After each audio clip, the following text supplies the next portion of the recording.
It was just... Those TikTok videos of children annoying passengers. Yes, we had some graceful neighbors. But he's doing okay.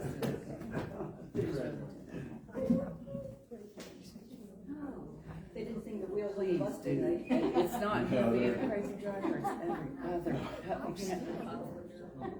The people who they turn in front of the semi truck and they get stopped immediately. No. All right. Well, it's good to see everybody tonight. Just looking at the 1/1 of 25 is so odd. I mean, we're almost at the 5-year mark of COVID, and it just Wow. the year that seemed to drag on forever, and now we're at this. So, but obviously with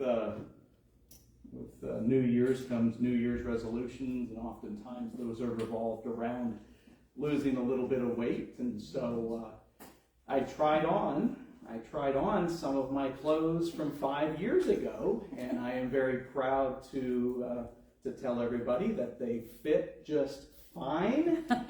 It doesn't matter that they were socks, but I'm going with it. And so I was going to say, stop bragging. yeah, so, but we're all good. So. I don't even have socks that are 5 years old. All right, well, we are in 2 Samuel chapter 14 tonight. 2 Samuel 14. Now, it's been a few weeks, so just as a review, of course, because of the incident between David and Bathsheba, he was told by Nathan that the sword will never depart from your family. And last time we looked at, in many ways, a much more disturbing story than that of David and Bathsheba, but it was of David's daughter, Tamar, who is raped by her half-brother Amnon. And remember that it is Tamar's full-blooded brother, Absalom, that decides to take justice into his own hands. Now, why did Absalom feel he had to do that? Because the king is doing it. Dad didn't do anything about it. And so Absalom does something about it.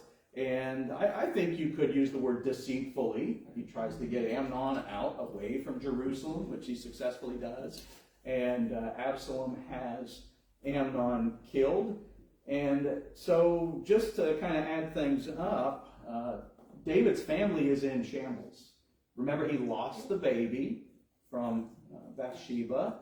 And Amnon now has been murdered. His daughter is raped. Absalom is now a fugitive because Absalom fled after he killed Amnon. And so it's safe to say that the sword never departed from David's house. Well, that's already happening. The snowball is rolling down the hill. And so the question is, with Amnon dead, now who's in line for the crown? We're quick to say Absalom. But Amnon being the oldest, there was a number 2 child. No, his name was Chileab. Chileab. He's only mentioned twice in Scripture, but Chileab is number 2. He was a son of Abigail. And then Absalom, number 3. So, it's one of these things that the Scriptures are just like, in this aspect, like other portions of history. They do not tell everything about everyone. And a lot of scholars think, well, Chileab must be dead by now. And, well, I think that's maybe too far of a accusation to make. We just don't know.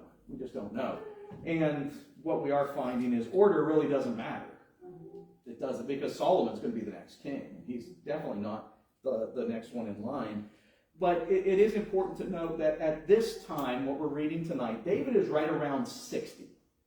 So if you can kind of put that age bracket in your heads. And remember that at the end of chapter 13, one of the last things we are told is that Absalom has gone off to run away, and he's with his granddaddy. Remember, he's with his granddaddy in Geshur, and David really wants to visit Absalom. That's how chapter 13 ends. So with all of that said, we now get into chapter 14. Verse number 1. Now Joab, the son of Zeruiah, perceived that the king's heart was inclined toward Absalom.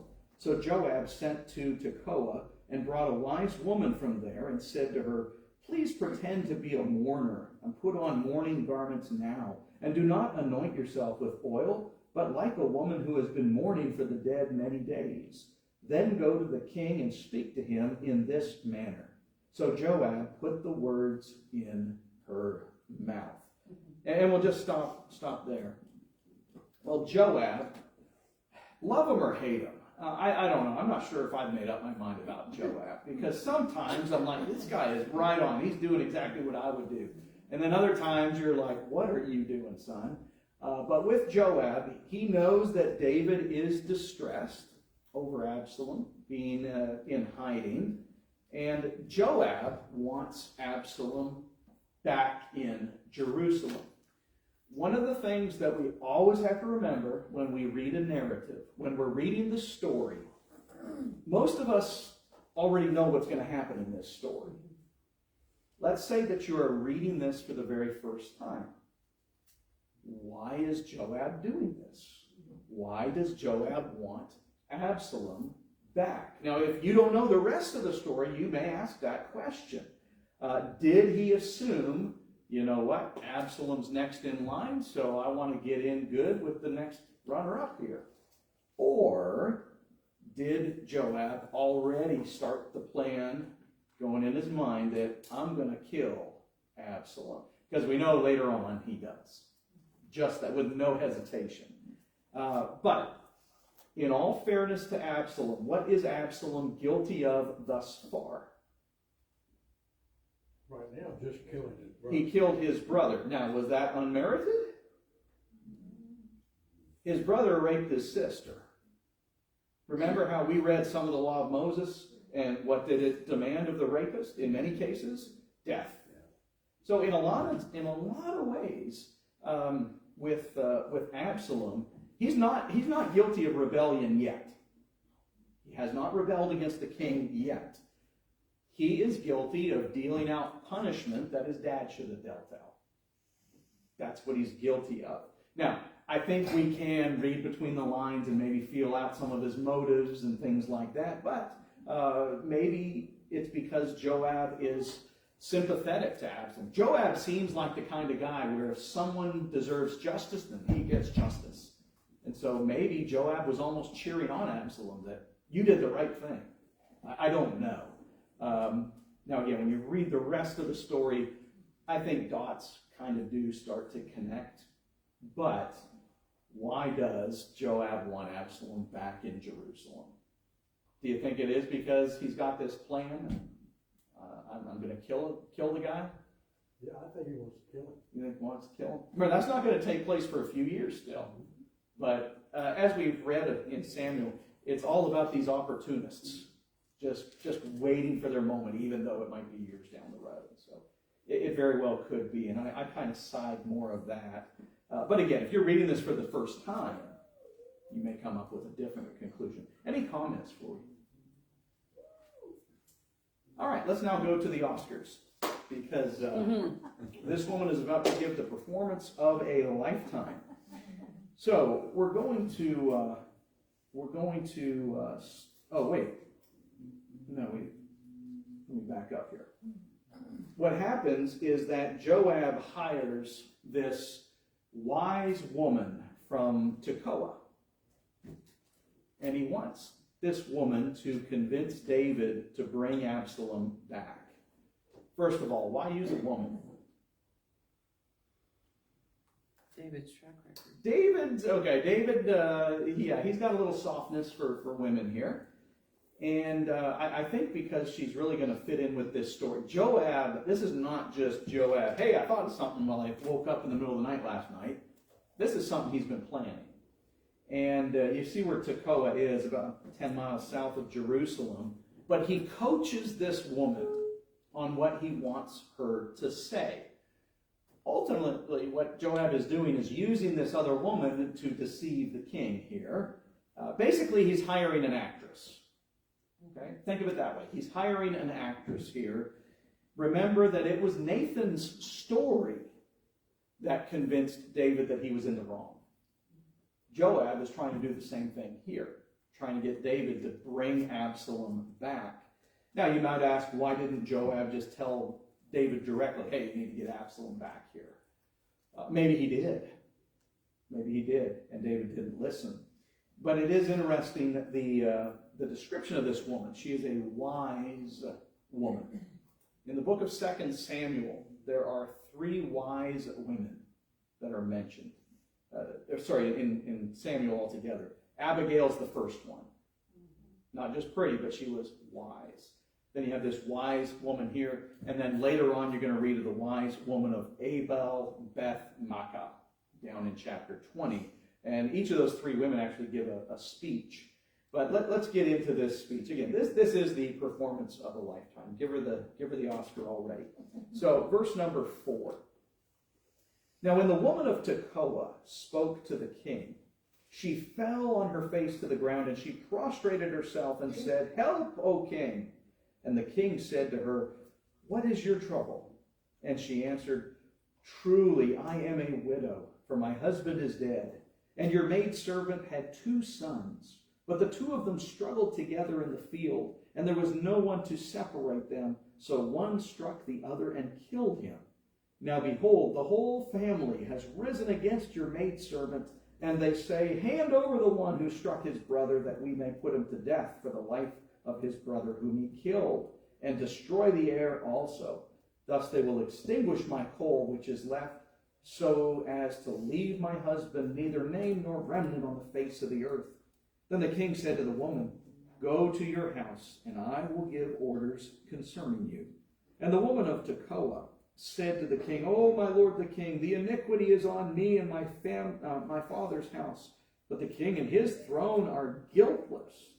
So the king said, 'Whoever speaks to you, bring him to me, and he will not touch you anymore.' Then she said, 'Please let the king remember the Lord your God, so that the avenger of blood may not continue to destroy, lest they destroy my son.' And he said, 'As the Lord lives, not one hair of your son shall fall to the ground.' Then the woman said, 'Please let your maidservant speak a word to my lord the king.' And he said, 'Speak.' The woman said, 'Why then have you planned such a thing against the people of God? For in speaking this word, the king is as one who is guilty, in that the king does not bring back his banished one. For we shall surely die, and are like water spilled on the ground, which cannot be gathered up again. Yet God does not take away life, but plans ways, so that the banished one may not be cast out from him. Now the reason I have come to speak this word to my lord the king is because the people have made me afraid. So your maidservant said, Let me now speak to the king. Perhaps the king will perform the request of his maidservant. For the king will hear and deliver his maidservant from the hand of the man who would destroy both me and my son from the inheritance of God. Then your maidservant said, Please let the word of my lord the king be comforting, for as the angel of God, so is my lord the king, to discern good and evil. And may the Lord your God be with you. All right, we'll just stop right there. But what a performance. What a performance. I mean, she even has the ensemble, right? She's dressed up. She looks like she is in mourning. But I do think you do have to hand it to her. She has guts. Because at the end of her little speech, essentially, what does she tell David? You're guilty. If you remember in the first part of the story, I'm the guilty one. King, you are guiltless. But when she's done kind of going through that spiel of the story that Joab rehearsed with her, she tells David, you're guilty. And so this fabricated story that she tells is all about murder. And as soon as you talk about murder to the king, he's got to listen, because that's as bad as it gets. How did the Israelites feel about the inheritance? It was everything to them, right? They tried their best to obey that. Yes, because I know sometimes we get in our minds with Israel that inheritance was only about the land. No, it was not. Inheritance was about really two things, land and bloodline. Your bloodline was very important that it preserved. Generation after generation. Even so that there were laws. Remember, the Sadducees come to Jesus with that ridiculous question?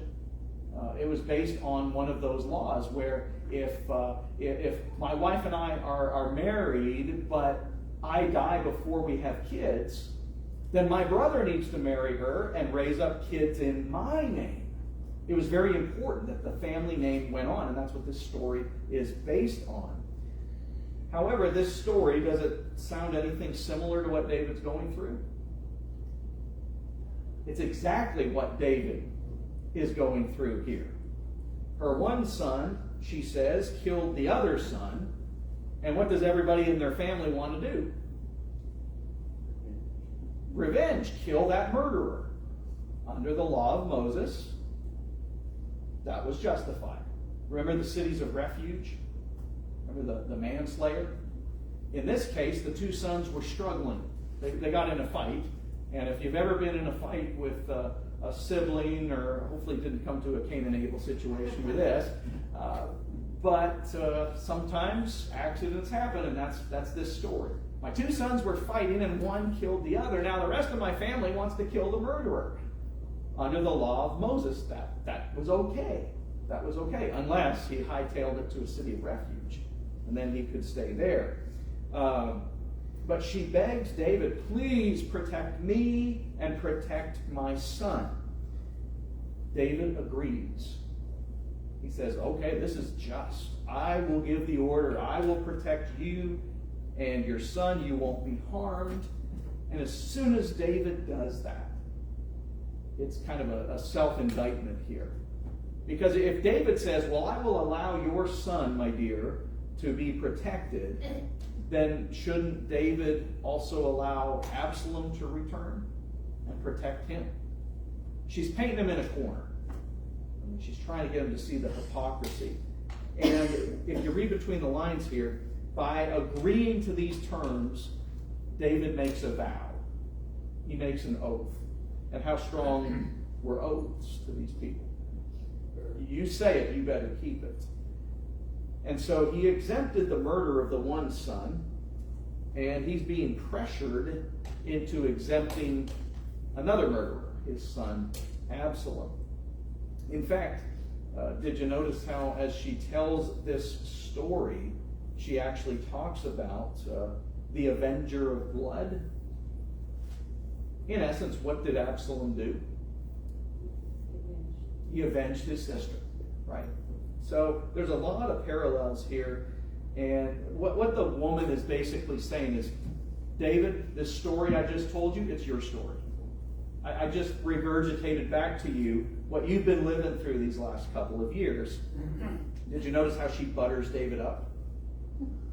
The term that she uses, she actually uses twice. One in verse 17, and then we haven't read it yet, but in verse 20. An angel. David, you are an angel.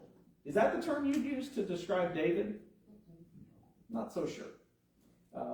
But yeah, she gets this, it really was quite the speech. She nailed it because it fulfilled its purpose. Any comments, sir? Okay. Verse number 18.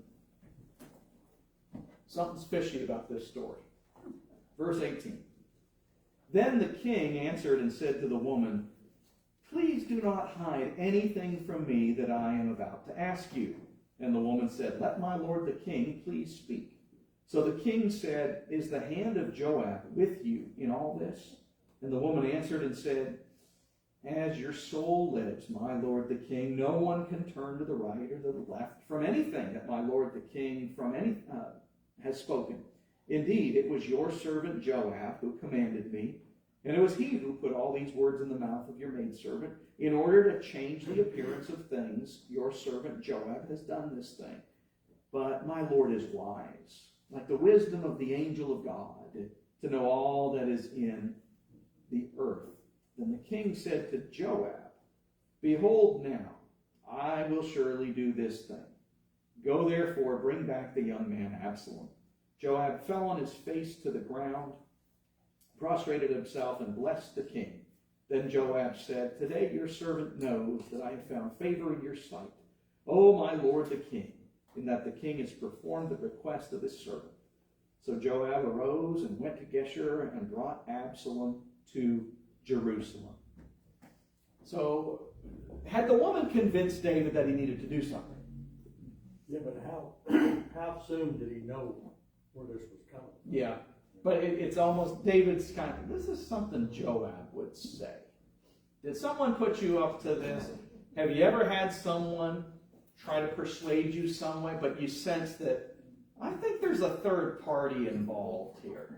And that's what David's doing here. And in a lot of ways, you do feel for this woman. When Joab tells her what to say, it's almost as though she was afraid of Joab. But now, after she's done the spiel, who is she schmoozing now? David. She confesses, yes, Joab is behind all of this. But David does not rebuke Joab.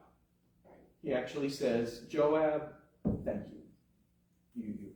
You have showed me the light here. You've convinced me.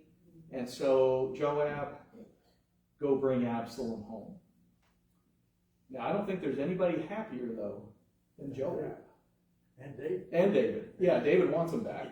Joab wants him back.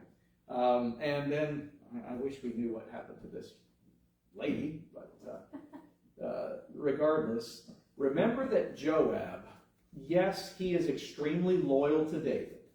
Extremely loyal. However, have we read enough times in Scripture that loyalty can change just like that? David, I think, knows that Joab has leverage on him. The whole Uriah incident, Joab has a lot of leverage.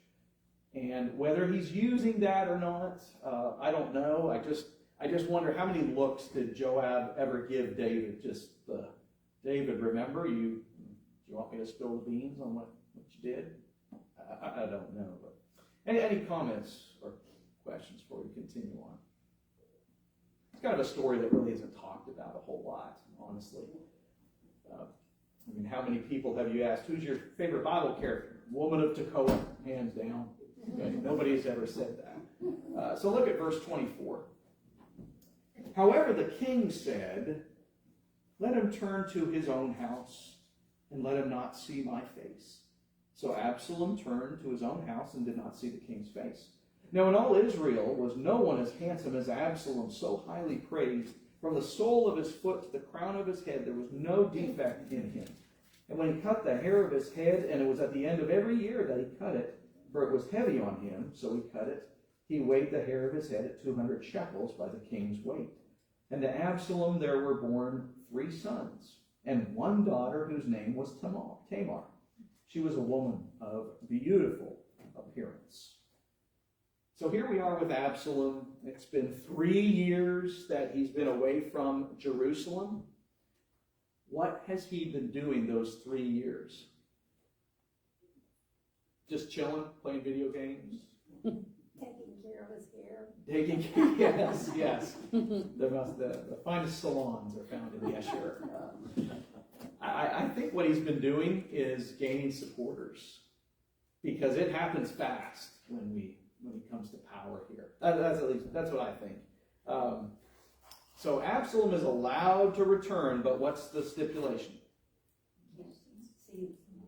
Yes. And we have a term for this. It's what they made Paul when he went to Rome. He's under house arrest. You go to your house, but you don't come out. And David says, I can't see your face. You wonder why David says that, because it seems like the one thing he wants is to be with his son Absalom, but I can't see your face.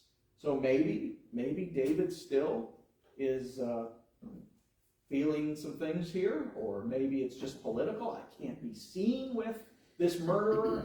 I don't know. But we are told about Absalom's appearance. And one of the last guys, other than David, one of the last guys that we read of the scriptures making a big deal of what he looked like was Israel's first king. Why did they want him? He's big and beautiful. That's what people want. His looks were why he was so liked. But here with Absalom, he had thick hair. And there are some people that it's just that thick hair. But he only cut it once a year. And to show you how thick it was, when you look at the Bible weights, it's hard to nail down exactly how much. But it's somewhere around 5-6 pounds of hair. That's a lot of hair. That's a lot of hair. So remember that he has this full, luscious head of hair. Remember how Absalom dies. He gets his head stuck in a tree. Now, we'll address this when it happens later. When Absalom gets his head stuck in the tree, it does not say his hair. It just says his head gets stuck in a tree. Well, I think it's this statement that leads up to this.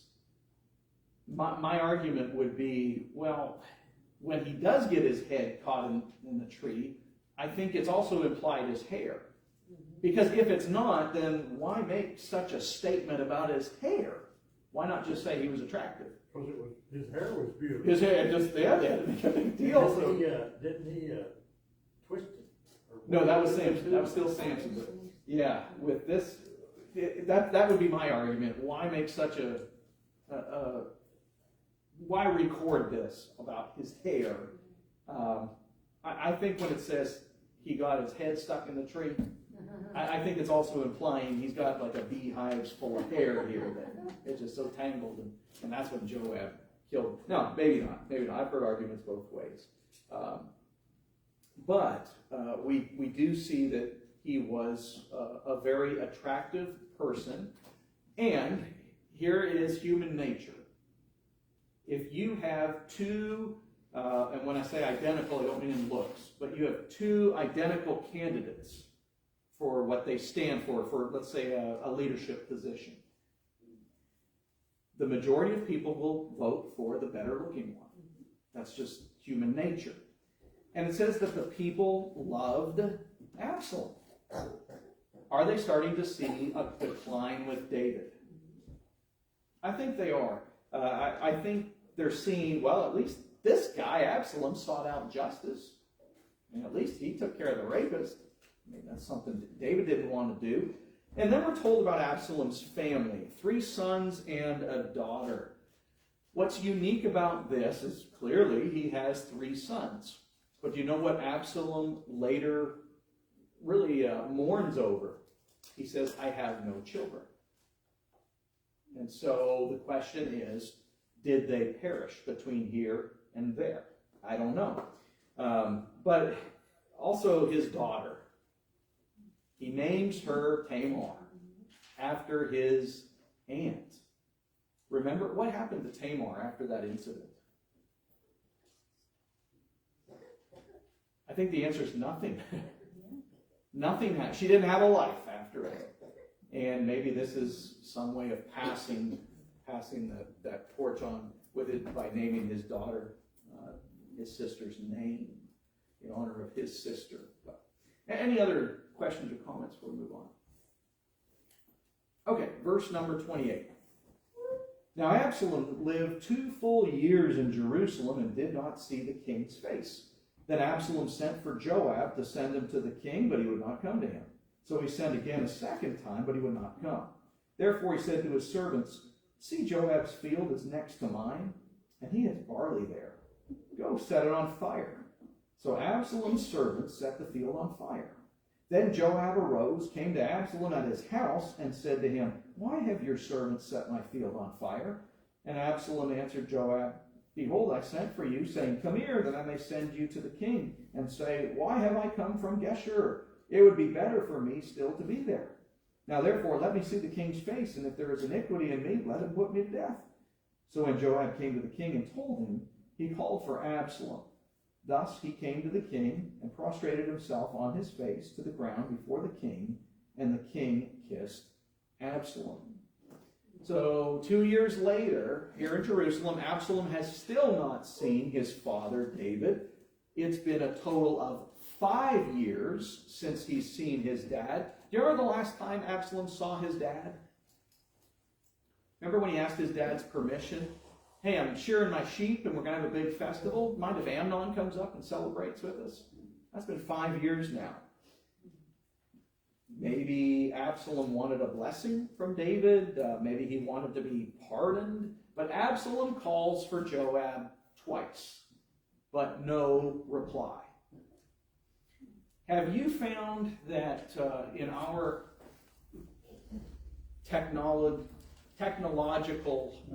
advancement that we kind of have classed how we communicate with people? I'll pop them an email. And an email kind of means, well, they got a few days to reply. Oh, I'll shoot them a text. And that means, well, maybe they'll get back to me today. But if it's something I want right now, I call them. It's just funny how we've kind of based those levels. Now, there's some that get it all mixed up. I emailed you 10 minutes ago. Why haven't you responded? And or I texted you, whatever it might be. But with this, he sends 2 messages to Joab. I want to talk to you. And what's Joab do? No, he ghosts them. And it just doesn't do anything. And does he get Joab's attention? Yes. Maybe not the right way, because one thing we do know about Joab, you want him as your friend, or at least on your side. You don't want him your enemy. So I'm not sure that Absalom is really making friends with Joab by doing this.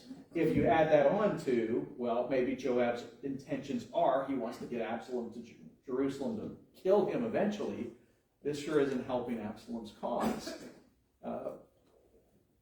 In the law of Moses, if you were to burn someone's field, you had to pay it back.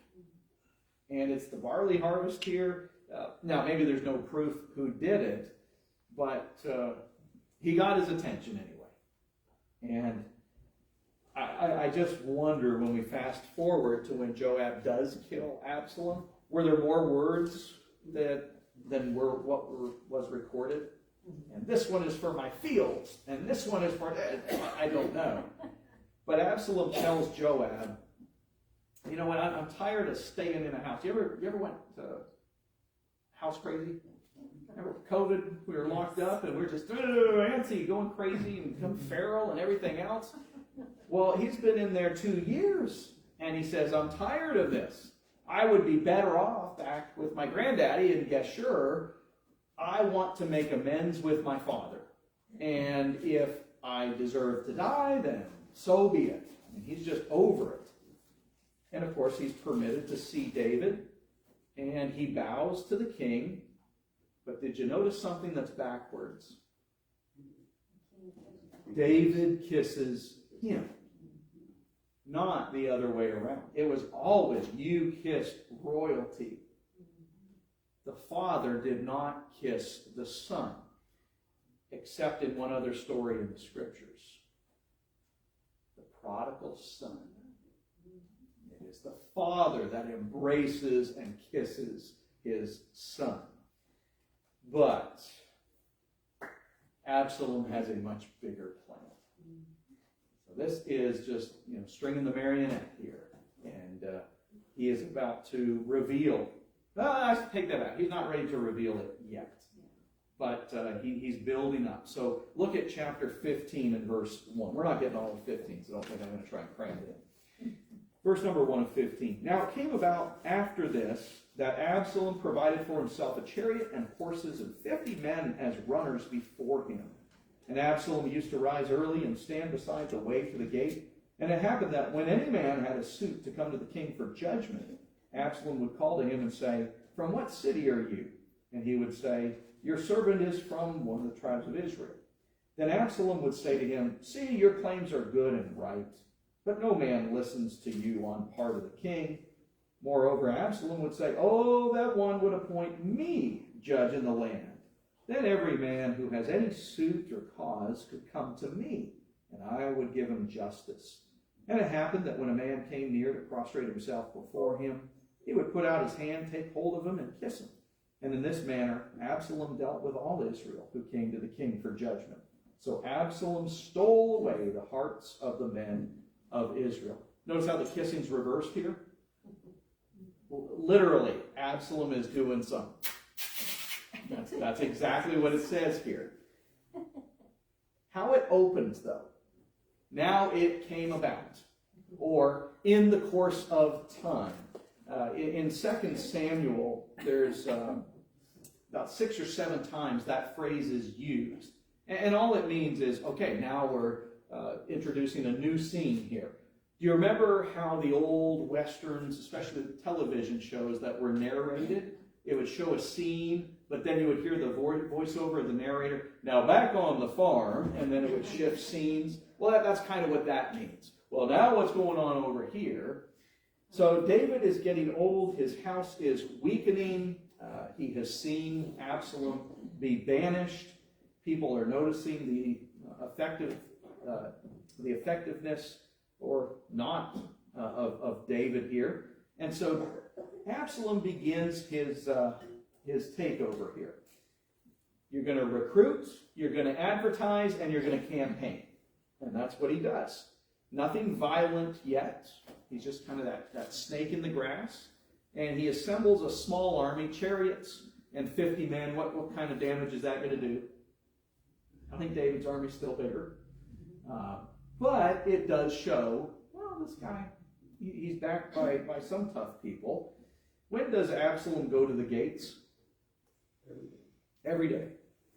And what time? Early.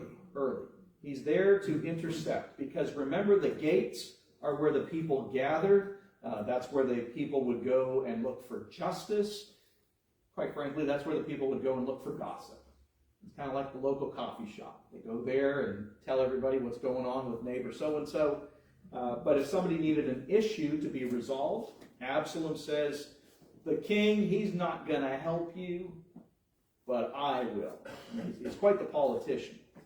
And so the one thing that Absalom was keeping track of, where are you from?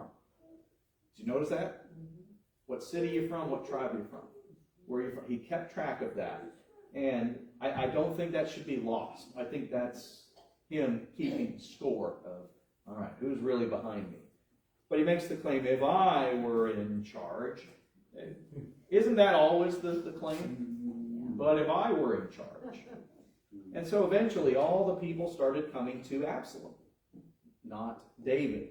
And they bowed to him. Who do you bow to? Not this guy. Yeah, I think Absalom, in the sense he's royalty, but he is not the king. Absalom would embrace the man. He's schmoozing his constituents here. And it says he stole the hearts of the people from David. Stole. In that the hearts didn't belong to Absalom. Those hearts didn't belong to him. They belonged to David. But it's interesting, that Hebrew term for hearts, it doesn't mean that he won their affections. It literally means that he duped them. It's the same word or term that's used in Genesis 31 when Jacob stole the heart of Laban. He deceived him. That's what it's about here. Absalom's deceiving the people. And yet, how do the people feel towards Absalom? They like him. They like him. And come on, I don't know, not talking politics, but if we are brutally honest, there are some that we have all backed, where looking back at it, we say, wow, they sure took me for a ride. I didn't know they'd be like that. And that's Absalom here. So look at verse 7 and we'll wrap up. Now it came about at the end of 40 years that Absalom said to the king, please let me go and pay my vow, which I have vowed to the Lord in Hebron. For your servant vowed a vow while I was living at Geshur in Syria, saying, if the Lord shall indeed bring me back to Jerusalem, then I will serve the Lord. And the king said to him, go in peace. So he arose and went to Hebron.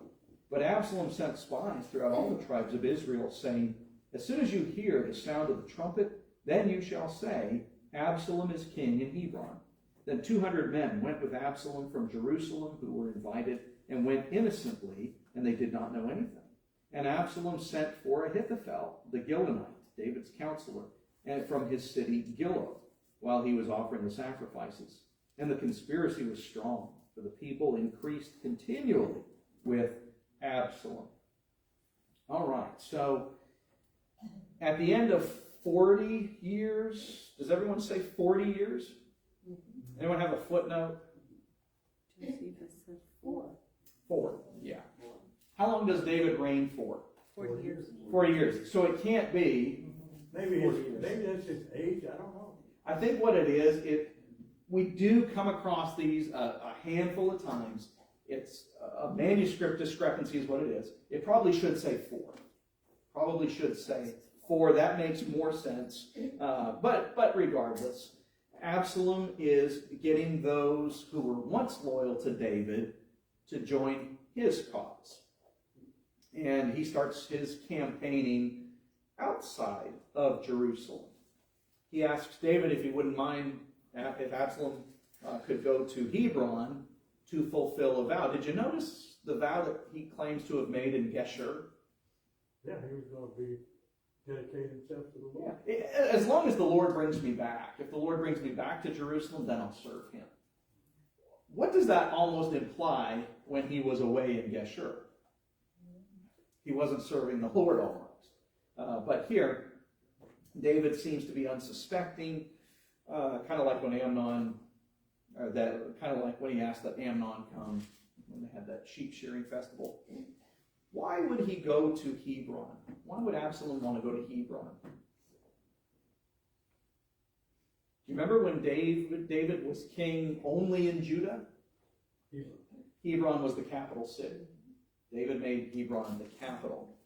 And then when he's king over all Israel, he of course moves the capital to Jerusalem. Do you think if you were living in Hebron, would you be happy about that move? Oh boy, am I glad that the king and his army and everywhere else is far away from here now.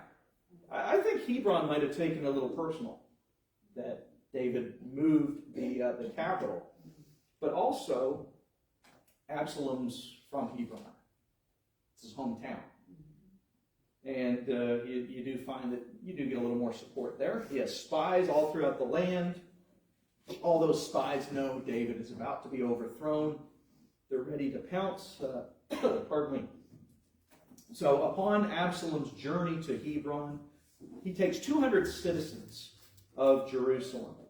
But it seems they were unknowing of what he was exactly going to do. Why take 200 people with you? If I am looking to impress people, what impresses people? A following.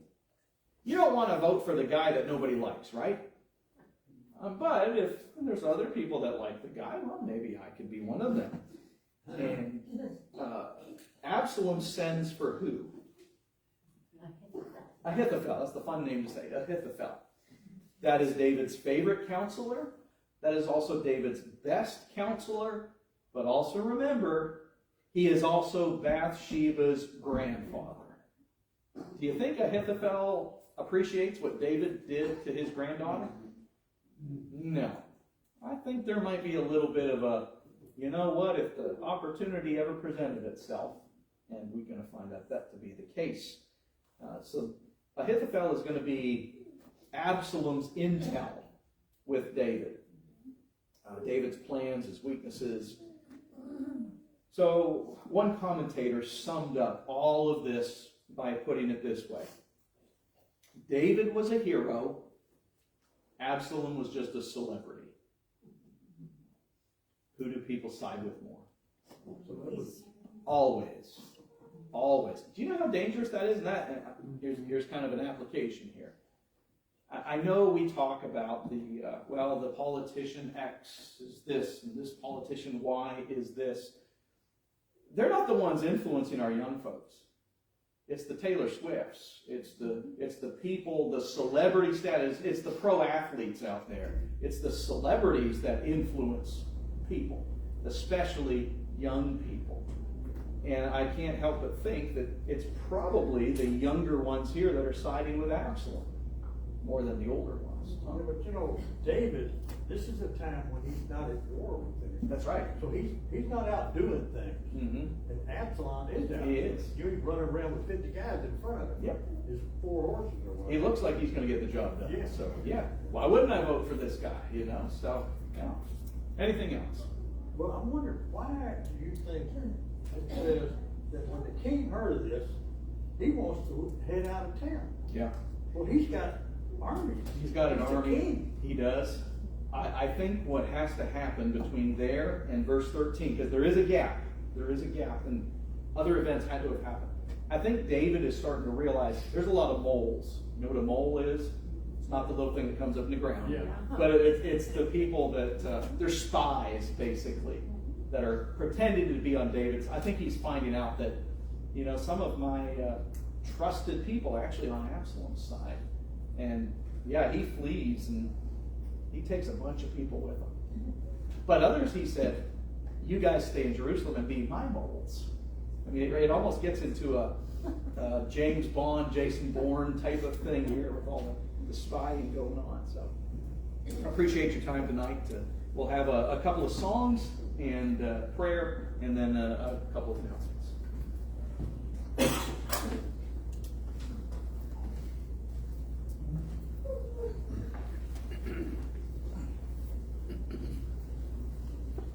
Number 528. Sing the 3 verses and save the chorus and sing it at the end. 528. Living below in this so sinful world, seeking a comfort for my soul, striving alone to face temptation sore. Where could I go but to the Lord? Neighbors are kind, I love them everyone. We get along in sweet accord. But when my soul needs manna from above, where could I go but to the Lord? Life here is grand, with friends I love so dear. Comfort I get from God's own word. Yet when I face the chilling hand of death, where could I go but to the Lord? Where could I go? Oh, where could I go? Seeking a refuge for my soul, needing a friend to save me in the end. Where could I go but to the Lord? Number 512. Sing the first and last verse. Be not dismayed, whate'er betide, God will take care of you. Beneath His wings of love abide, God will take care of you. God will take care of you through every day or all the way. He will take care of you. God will take care of you. No matter what may be the test, God will take care of you. Lean weary one upon His breast, God will take care of you.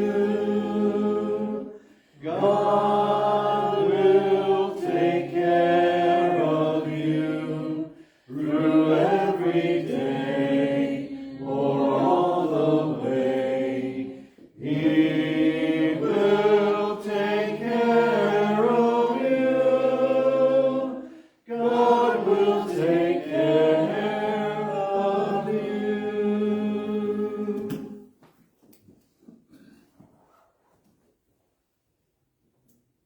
Our Father in heaven, we have come to a close of another night in which we have studied from your word, and we are truly thankful that we all have gathered together here so that we might grow in our understanding to what you would have us do. We ask that all the things that we come to a greater knowledge, and thus to grow in a greater faith and closeness to you, to grow in obedience, to serve you in a righteous, holy manner, pleasing to you and glorifying you in all ways. Lord, as we depart from here, we're mindful of those people, both in this congregation and in the brotherhood and throughout the world, of our needs.